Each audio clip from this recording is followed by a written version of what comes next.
आज आपण पाहताय विशाखाताईंनी हा कार्यक्रम घेतलेला आहे उद्धव साहेबांच्या वाढदिवसाच्या निमित्त.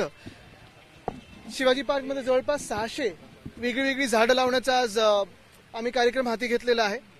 2-3 महिन्यापूर्वी राजसाहेब, मी, आम्ही सगळ्यांनी इथे सुशोभीकरणाचं भूमिपूजन केलं, त्यानंतर उद्घाटन देखील केलं. आणि असंच आपण पाहतोय की एका बाजूला शिवसेना उद्धव बाळासाहेब ठाकरे पक्ष म्हणून आम्ही मोकळी मैदानं, मातीची मैदानं ही वाचावीत ह्याच्यासाठी सगळा हा लढा देत आहोत, प्रयत्न करत आहोत. आणि दुसऱ्या बाजूला भाजप आणि भाजपचे महापौर हे सगळे ओपन स्पेसेस, RGPG हे प्रायव्हेट बिल्डर आणि कॉन्ट्रॅक्टरच्या हाती जातील असा सगळा प्रयत्न त्यांच्या हातून चाललेला आहे. हा लढा काही दिवसांनी आपल्याला रस्त्यावर पण दिसेल. जे काही मोकळ्या जागा ह्यांचा ढापण्याचा प्रयत्न, त्याच्या विरोधात आम्ही एक मुंबईत महामोर्चा देखील करणार आहोत आणि त्याच्यावर आमचं नियोजन चालू आहे.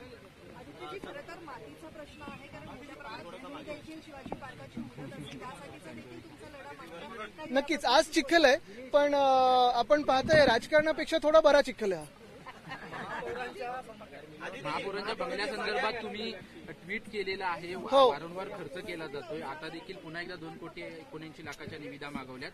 महापौरांकडून असं सांगितलं जातं की माझा यशाशी काही संबंध नाही या निविदांशी. मग कुठून येतोय? मुख्य गोष्ट हीच आहे, आपण पाहिलं असेल माझ्या दोन्ही बाजूला 2 माजी महापौर आहेत मुंबईच्या, आणि कोणी एवढा खर्च केला नसेल असा खर्च सध्याच्या महापौर करत आहेत. एक अंदाज द्यायचा तर एवढाच आहे, आमदार म्हणून आम्हाला पूर्ण मतदारसंघासाठी 5 कोटी निधी मिळतो. खासदारांना 6 मतदारसंघ विधानसभेचे जे असतात त्यांच्या 1 लोकसभा मतदारसंघात, त्या पूर्ण 1 लोकसभेसाठी 5 कोटी मिळतो. आणि जो काही निधी महापौरांना फक्त त्यांच्या स्वतःच्या बंगल्यासाठी मिळालेला आहे तो जवळपास 5.5 कोटीचा आहे. आणि गाड्या देखील ज्या आता घेत आहेत त्या देखील 1.5-2 कोटीच्या आहेत. तर म्हणजे हा सगळा खर्च स्वतःवर कशासाठी करताय? कुठे नेमकं तुम्हाला काय दाखवायचं जगाला? महापौर बंगला काही तुम्ही वेगळं काही आता टुरिस्ट प्लेस निर्माण करणार आहात की ताजमहल बांधणार तिथे? आणि दुसरीकडे कॉन्क्रिटीकरणाचा कोणी असं सुनेत्र पवार यांना संबोधल्यानंतर राष्ट्रवादीचे जे कार्यकर्ते आहेत ते काँग्रेसच्या कार्यालयामध्ये गेले होते. नाही, मला वाटतं त्याच्यात मला पडायचं नाही. मुख्य गोष्ट हीच आहे की आपण पाहतोय राष्ट्रवादीच्या अंतर्गत राजकारणात आम्हाला काही पडायचं नाही. मोठ्या प्रमाणात उद्भवलेला आहे. खरं तर महापौरांकडे किंवा पालिका प्रशासनाकडे गाड्या खरेदी करण्यासाठी पैसे आहेत, मग मुंबईकरांचे जे कर घेतले जातात, जुहू चौपाटी साफ करण्यासाठी पैसे नाही आहेत का? आजचा 24वा दिवस आहे लोकशाही. तुम्ही पाहिलं असेल जुहू चौपाटीचा कचरा असेल, तिथे आमच्या विरोधी पक्षाच्या नेत्या किशोरीताई जाऊन पण आल्या, तिथे देखील प्रश्न देखील विचारले.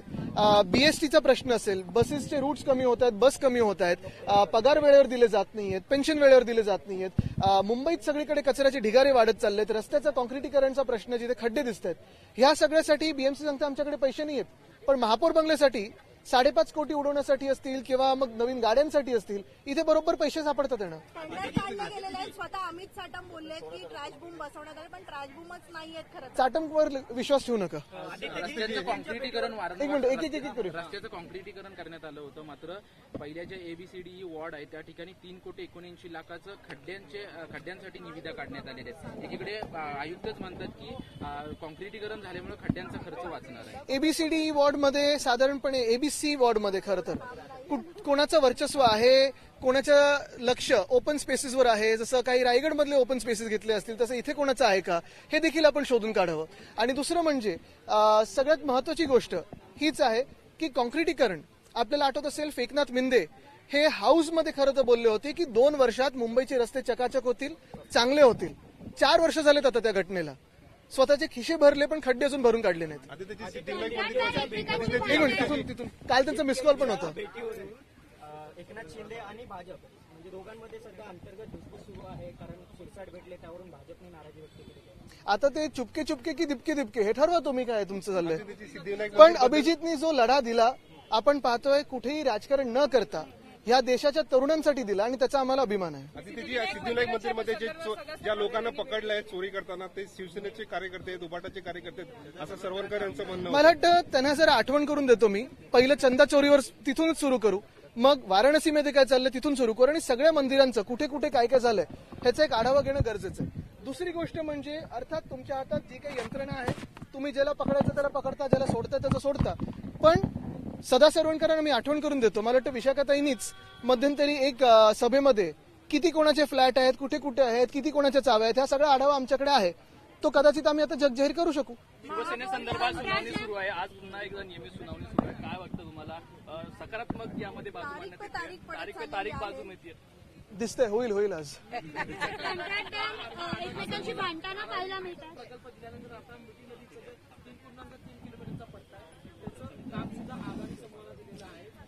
मला वाटतं पुढच्या आठवड्यात वगैरे एक नोटिफिकेशन निघणार आहे की मुख्यमंत्र्यांचे सगळे काही जे काही कार्यभार आहे ते अदानीच सांभाळतील. महाराष्ट्र हा देखील अदानीच सांभाळतील असं ते नोटिफिकेशन काढणार आहे. ते काढल्या मग बघू पुढे चॅलेंज होत आहे का कुठच्या कोर्टात. सगळ्या कार्यक्रमासाठी जात असतात, पण लोकशाही जेव्हा विचारते की झू चौपाटीची पाहणी कधी करणार, त्यांना अद्यापही वेळ मिळालेला नाहीये. दररोज सांगतात की मी गाडी बदलली की येतील ते.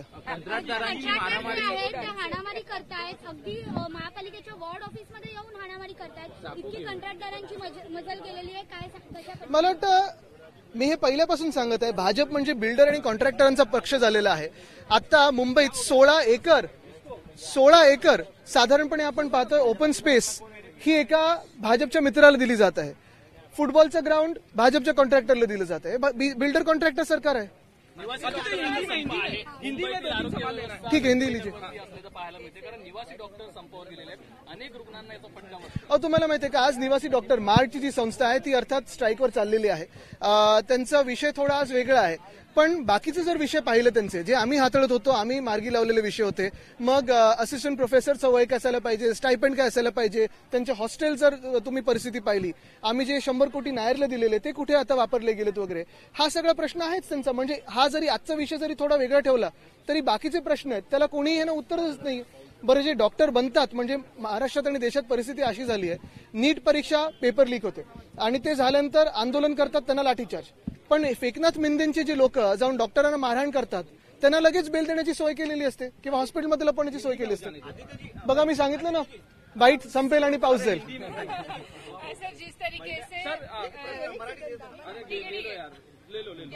एक विदर्भासाठी घेऊन टाकू. महिला उपमुख्यमंत्री आहेत राज्याच्या, मात्र काँग्रेसची अशा प्रकारची टिप्पणी कसं बघताय तुम्ही? कारण की अशा प्रकारची एकंदरीतच इंदिरा गांधी संदर्भात नाही, मला वाटतं आपल्याकडून मी आता पहिल्यांदा म्हणजे बातम्यांमध्ये मी पाहिलं नाही, मिस झाली असेल, पण अर्थात चुकीचंच आहे ना. महिलांचा सन्मान झालाच पाहिजे, महिलांचा आदर झालाच पाहिजे. आणि खरं तर तसं पाहिलं तर कुठेही म्हणजे त्यांच्या अंतर्गत वादात आपल्याला पडण्याची गरज नाही. गूंगी गुड़िया करके बोला गया है. मुझे लगता है कि जैसे ही आप देख रहे हो सारे भाजपा के ट्रोल महिलाओं को ट्रोलिंग करते हैं, आपने देखा होगा यहाँ जिन्होंने रील्स बनाए उनकी ट्रोलिंग की, वो जैसे गलत है ये भी गलत है.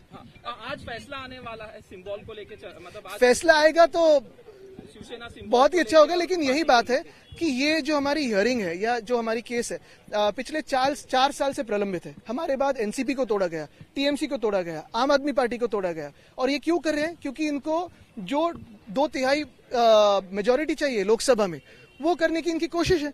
और ये करके जो संविधान ने हमें हक दिए, अधिकार दिए, आवाज दिए, वो छीनने की कोशिश है. तो हम यही उम्मीद करते हैं कि जल्द से जल्द सुप्रीम कोर्ट इस कॉन्स्टिट्यूशनल इशू पे जो भी रूलिंग हो वो दे.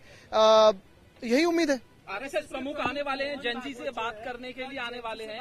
नहीं, वो एक मॉडल यूनाइटेड नेशंस का प्रोग्राम है. आयमन में पहले हम सभी लोग जाके आए. मुझे नहीं लगता इतना कोई महत्व देना चाहिए. और जेनजी को सुनने के लिए आज सारे लोग बात कर रहे हैं, लेकिन जब जेनजी लाठी खा रहा था, जब जेनजी AK-47 का सामना कर रहा था, जब जेनजी टीयर गैस का सामना कर रहा था, जब जेनजी इलेक्ट्रिक गन्स का सामना कर रहा था, तब ये आज जो सब प्रवचन दे रहे हैं इनको, वो कहाँ थे? मैं सिर्फ मोहन जी की बात नहीं कर रहा हूँ, वो एक अलग कार्यक्रम में आ रहे. लेकिन आज आप देख रहे हो पोस्टर्स लगे हुए, I am Gen Z, I respect this, I am Gen Z, I respect that. जब जेनजी सवाल पूछ रहा था तो जवाब देने के लिए आप कहाँ थे? आप तो पार्लियामेंट में भी नहीं आ रहे.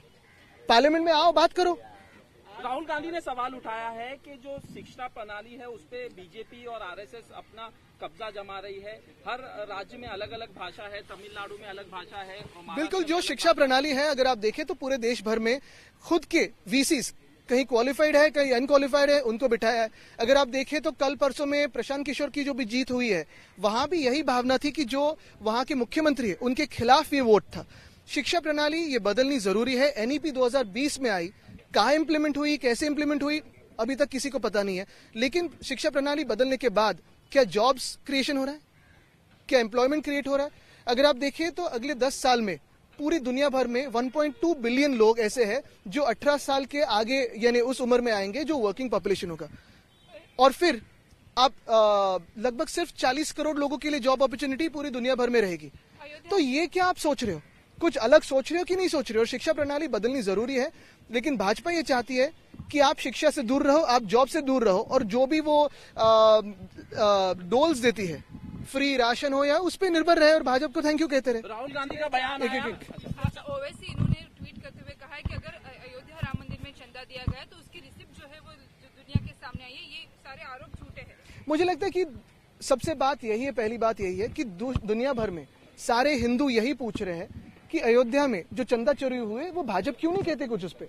अनिल मिश्रा को किसने अपॉइंट किया, चंपत राय को किसने अपॉइंट किया, यही तो सारे दुनिया भर के हिंदू पूछ रहे हैं। पिछले 4 महीने से मेयर के हाउस की मरम्मत चल रही है। अभी फिर से 3.89 लाख का 3 करोड़ करोड़ जो है किया जाएगा। इसके पहले जो है आपको एक अंदाज देता हूं, एमपी लैड फंड ये 5 करोड़ का होता है, महाराष्ट्र में एमएलएस को भी 5 करोड़ मिलते हैं, और इससे बढ़कर लगभग 6 करोड़ तक जो रकम है वो मेयर हाउस के सिर्फ मुरम्मत पे जा रही है। ये कौन सी बात है? यानी आप अगर अच्छी बीएसटी बस की सुविधा पूछे, कचरा उठाने की बात करें, पानी की समस्या की बात करें, तो कहते पैसा नहीं है, लेकिन खुद के बंगले पे, खुद के गाड़ी पे खर्चा करने के लिए बहुत पैसा, और ये पैसा सब मुंबई का रोका है, ये टैक्स पर मनी है। राहुल गांधी का बयान आया कि प्रधानमंत्री जेनजी को माफ कर रहे हैं। हमने माफी नहीं, हम प्रधानमंत्री से माफी चाहते हैं। मैंने उस दिन यही कहा था कि माफी किसने मांगी थी? हमने तो अकाउंटेबिलिटी मांगी है, माफी नहीं मांगी, हमने अकाउंटेबिलिटी मांगी है। और जेनजी को आप माफ कर रहे हो, लाठी किसने चलाई थी? आओ पार्लियामेंट में बात कीजिए।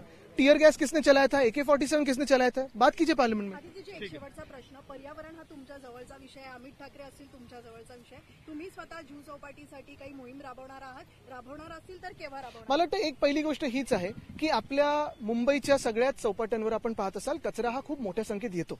ह्याचं कारण एक आहे, कारण समुद्राचे जे लाटा असतात किंवा जो करंट असतो तो आपण जो काही कचरा आपल्या ह्या नद्यांमध्ये किंवा नाल्यांमध्ये फेकतो तो साहजिकपणे परत येतो, कारण तो त्या टाईड प्रमाणे येतो। पण जेवढे लोक मुंबई महानगरपालिकेने पेपरवर एम्प्लॉय केलेले आहेत, स्वच्छतेसाठी असेल, साफसफाईसाठी असेल, ते खरोखर तिथे ड्युटीवर असतात का?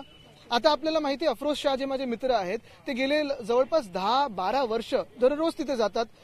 वर्सोवा असेल, जुहू असेल, त्यांनी ती मोहीम राबवली। अक्सा बीचला कधी कधी आता ते डोंगरांमध्ये, खोऱ्यांमध्ये जातात, तिकडे देखील गावांना कचऱ्याची विल्हेवाट कशी लावायची ह्याचं ट्रेनिंग देत असतात।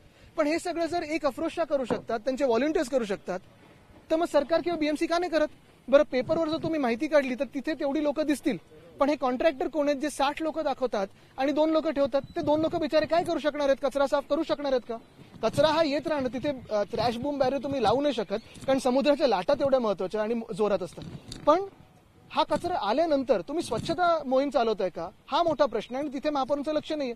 कदाचित आता मी बोलल्यानंतर तुम्ही ही मोहीम चालवल्यानंतर जाऊन फोटो काढून येतील, पण पुढे काय? ह्याच्यात आम्ही वारंवार वायरलेस असेल किंवा HFR असेल, हाय फ्रिक्वेन्सी रेडिओ, मग ते दहिसरकडे असेल, ह्या 2 विषयावर आम्ही विषय मांडलेला होता।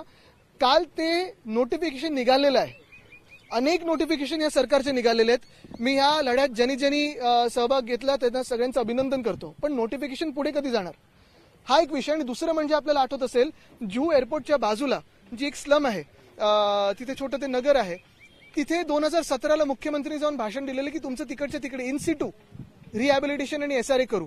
आता ते इन सिटू तिथे होणार आहे का हे देखील मुख्यमंत्र्यांनी सांगावं।